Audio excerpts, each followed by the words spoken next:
Kua katia e ngā pirihimana o Māwhera me te runanga o Ngaitahu, te whare whakaraurika pounamu me te tahi o ngā toa hoko pounamu o roto o hoki tika. Hei tā te kaihautu o ngā pirihimana o reira, a John Canning, he mahi tēnei i mahia e rātou, kia wāte ai rātou ki te kohi i ngā taonga e heitaratia nei, he mea whānako.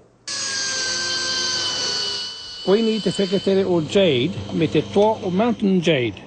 Ko ngā wāhi i kite ngā pirihimana o te taia Pautini, te rahi o ngā paunamu, e whakapai tiana, he mea tāhai e putu ana.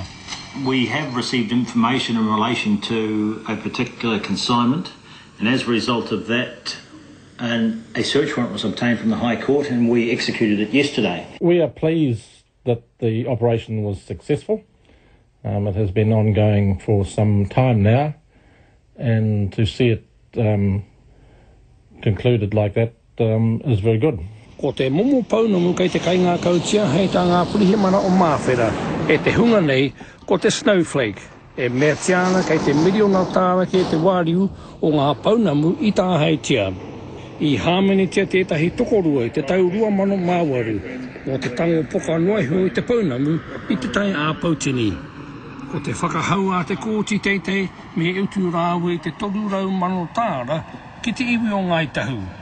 Ngaitahu have always maintained ownership of it, and I understand in a previous court case they've had to satisfy a judge and a jury that they owned the pounamu, and that has a large part to do with this court, with this search warrant yesterday.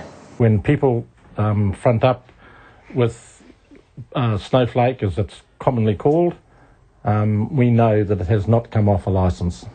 I tēnei wā kaore no kia timata te uiui a te tari pirihimana o Māwhera, i te hunga e whakapai tiana, nā rātu i tāhai ngā paunamu a te iwi o Ngaitahu. E whakapona a te ture, e tangata ka hāmetia, anga marama e tū mai nei. Joe Glenn, Te Karere.